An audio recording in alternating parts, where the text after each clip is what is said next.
Yesus harus mati untuk Bani Israel. Imam kepala bernubuat bukan dari dirinya sendiri, tetapi dia mengatakan Yesus ini harus mati untuk bangsa Israel, bukan untuk bangsa Batak, bukan untuk bangsa Toraja, bukan untuk orang Manado, bukan untuk orang Cina, bukan untuk orang Flores, apapun itu yang merasa dirinya sebagai Kristen, Katolik atau apapun sektenya. Bukan. Tetapi Yesus dibunuh oleh pelaku. Dasar pijakannya itu hanya karena takut bangsanya dirampas oleh penjajah Romawi. Loh, kok bisa kayak gitu? Yes, Anda lewat, pendeta lewat, lulusan STT lewat, S2, S3, S4, S5, S tontong dari teologi Kristen lewat semuanya. Kenapa? Karena yang bernubuat ini adalah imam kepala tertinggi. Karena itu, apa katanya? Ketika dikatakan, dan bukan hanya untuk bangsa itu saja, tetapi untuk mengumpulkan dan mempersatukan anak-anak Elohim yang tercerai-berai. Apa yang terjadi? Apa intinya? Baca nomor 53. Apa itu?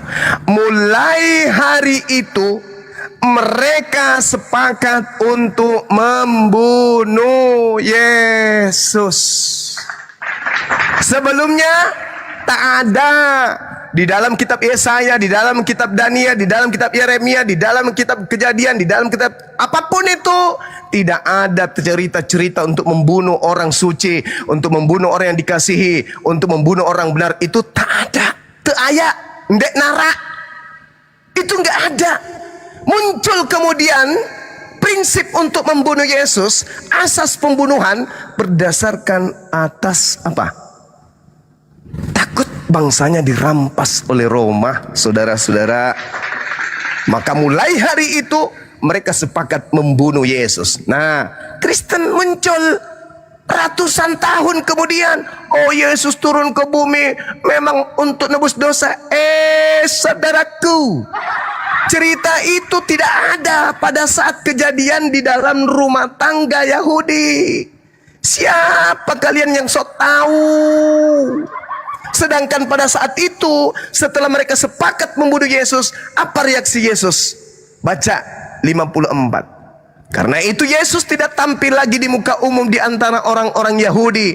Yesus berangkat dari situ ke daerah dekat padang gurun, ke sebuah kota bernama Efraim, dan disitulah Yesus tinggal bersama-sama dengan murid-muridnya. Pada waktu itu hari raya Paskah, orang Yahudi sudah dekat. Dan banyak orang dari negeri itu berangkat ke Yerusalem untuk mensucikan diri sebelum Paskah itu. Mereka mencari Yesus, dan sambil berdiri dalam bait Tuhan, mereka berkata seorang kepada yang lain, dari satu orang kepada seorang yang lain, bagaimana pendapatmu? Akankah Yesus akan datang ke pesta ini? Sementara itu imam-imam kepala dan orang-orang Farisi telah memberikan perintah supaya setiap orang yang tahu di mana Yesus berada agar melaporkannya, agar mereka dapat menangkap atau membunuh Yesus. Wow. Kemana para pendeta saat itu? Kemana kemudian pastor? Kemana jemaat-jemaat mingguan? Kenapa kalian tidak ke situ? Kasih jawaban kepada mereka. Imam kepala, ente salah. Yang benar, Yesus ini harus kita bunuh. Bukan karena takut kepada dirampasnya bangsa ini oleh orang Roma, bukan. Tetapi karena dosa kita dari Adam. Saya yakinkan orang-orang ini akan diludahi mentah-mentah oleh orang Yahudi. Gak ada cerita itu. Gak ada. Endingnya adalah Yesus ingin dibunuh. Sekarang permasalahannya di mana? Pencipta langit dan bumi yang mengutusnya, ketika ternyata orang-orang Yahudi ingin membunuh utusan Tuhan karena takut bangsanya dirampas oleh Roma, apakah pencipta yang mengutusnya begitu indah, tanpa ayah, dengan berbagai macam mukjizat yang dilakukan di tengah-tengah Bani Israel, membiarkan utusannya teraniaya hanya karena keserakahan? Atau yang diterangkan oleh Al-Quran itu yang terjadi? Aku ketika melihat, wahai Nabiku Isa alaihi salam, pengingkaran umatmu, mereka mengingkari, mereka membuat tipu daya, mereka kemudian melakukan sesuatu yang tidak aku sukai. Isqalallahu ya Isa inni mutawaffik wa rafi'uk ilayya wa mutahhiruka minal ladina kafaru. Aku mengangkat engkau wahai nabiku setelah kaummu, umatmu melakukan makar tipu daya muslihat ingin membunuhmu. Saudara Kristen, kalau Anda tenangkan saraf-saraf di kepala Anda, duduk tenang sambil ngopi, Anda baca coba Matius 4 atau Lukas 4 yang Anda baca. Duduk pelan-pelan. Iblis datang kemudian kepada Yesus. Apa kata iblis? Hei Yesus, jika engkau ini betul-betul utusan yang maha tinggi. Kalau orang Yahudi bilang anak itu hamba yang diutus atau Mesias atau orang yang diurapi Tuhan, orang pilihan, juru selamat kepada kaum yang diutus kemana dia diutus. Jika engkau adalah anak yang maha tinggi, utusan yang maha tinggi, hamba yang maha tinggi, kekasih yang maha tinggi, orang yang intim kepada yang maha tinggi, maka ada tertulis tentang engkau. Engkau tidak bisa kena bahaya, engkau tidak bisa kena penyakit, engkau tidak bisa kena sengat ular, engkau tidak akan kena racun, engkau tidak akan mati, bahkan sekedar kakimu terantuk kepada batu pun tidak akan diizinkan. Buang dirimu ke bawah, jatuhkan dirimu ke bawah. Jika engkau betul adalah anak Elohim, maka Elohim akan mengutus malaikatnya untuk menatang engkau di kakinya, tangannya, agar kakimu tidak terantuk kepada batu. Ada tertulis. Apa kata Yesus? Jangan kau mencobai Tuhanmu. Orang Kristen memelintir karena memang dasar ingin menyesatkan, dipelintir seakan-akan jangan engkau mencobai Tuhan Allahmu, itu Yesus jangan dicobai. Padahal awalnya sebelum Yesus berkata seperti itu, Yesus, jika engkau anak Tuhan, jatuhkan dirimu ke bawah, sebab ada firman Tuhan yang berbunyi, aku akan mengutus malaikatku untuk menjaga anakku agar kakinya tidak terantuk kepada batu. Aku akan mengutus malaikatku. Dan ternyata memang tertulis di dalam Mazmur 91 dari ayat 1 sampai ayat 16, terinci sekali tentang penyelamatan Tuhan terhadap Nabiullah Yesus alaihi salam atau Isa al-Masih. Inilah yang dinubuatkan Nabi Daud di dalam khotbah Petrus. Kisah Para Rasul 2 dari nomor 28 sampai nomor 40. Khotbah Petrus mengatakan apa di sana? Daud mendapatkan penglihatan bahwa dia akan mendapatkan keturunan yang akan dibangkitkan menjadi Mesias. Jasadnya tidak ditinggalkan dikubur, jasadnya tidak mengalami kematian, dan dia akan diangkat oleh tangan kanan Elohim alias malaikat. Jadi yang terlanjur kamu salibkan itu derita lu. Allah pencipta langit dan bumi murka kepada kalian, maka yang kau salibkan itu sebagai hukumanmu, dia akan menjadi Tuhan dan Kristus untukmu. Makan itu. Inilah yang terjadi terhadap Kristen hari ini. Kutukan.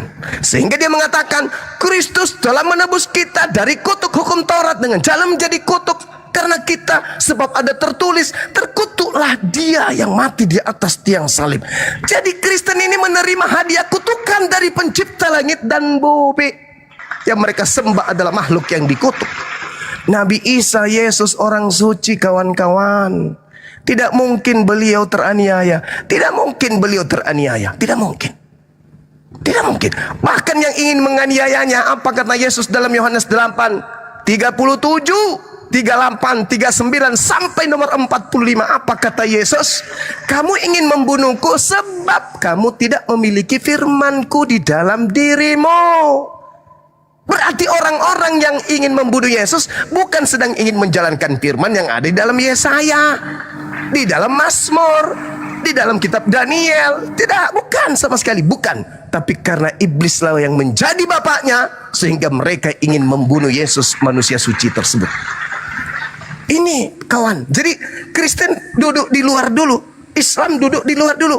Biarkan kejadian ini kita olah, Kita bedah dengan pisau akademisi. Kalau kita orang berpendidikan dan orang punya intelektual tinggi. Kejadian itu terjadi di Yerusalem. Kejadian itu adalah orang-orang Yahudi pelakunya. Dan korban di situ adalah Yesus. Sementara pencipta langit dan bumi menyaksikan keadaan itu. Apakah mungkin utusan Tuhan yang Maha Suci, ketika dia mengatakan, inilah anakku yang kukasihi, kepadanya aku berkenan, barang siapa yang percaya dia akan hidup, barang siapa yang tidak percaya dia akan mati dalam dosanya. Habis itu dibunuh gitu. Hah? Tidak mungkin. Itu satu kemustahilan. Maka saudara-saudara, sekali lagi saudara Restrum, yang terjadi bukan yang diceramahkan, yang dihotbahkan pendeta karena duit pulus, bukan. Tapi yang terjadi adalah apa yang diwartakan oleh saksi. Ingat, Yohanes, penulis Yohanes bukan murid Yesus. Akan tetapi, kredit plusnya adalah penulis buku Yohanes menerima kesaksian-kesaksian. Baca di dalam Yohanes 21 nomor 24 nomor 25, rupa-rupanya wartawan buku Yohanes menerima kesaksian dari oknum yang kita tidak ketahui, yang menceritakan. Bisa jadi dia tahu, bisa jadi dia melihat, bisa jadi dia benar-benar adalah saksi.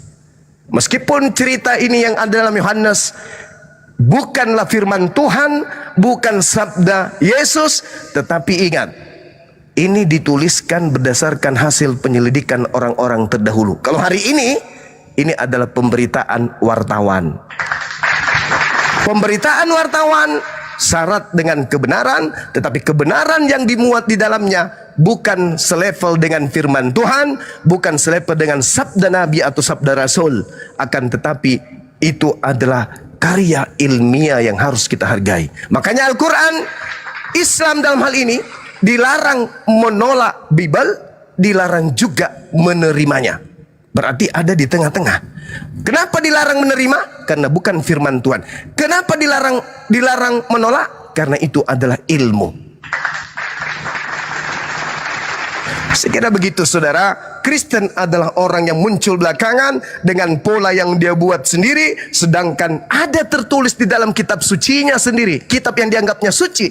Oh ternyata latar belakang terjadinya pembunuhan, pencobaan pembunuhan terhadap Yesus jelas kok ada di situ tertulis. Kenapa harus ngarang? Oh itu sudah dinubuatkan. Kalau itu sudah dinubuatkan, Imam Kayafas akan menghotbahkan. Saudara-saudara, sudah tertulis di kitab kita. Inilah Mesias yang kita tunggu-tunggu untuk datang nebus dosa-dosa kita. Yesus apalagi? Pasti dia lebih tahu. Tapi yang tertulis di sana apa? Karena itu Yesus tidak lagi tampil di muka umum di antara orang-orang Yahudi.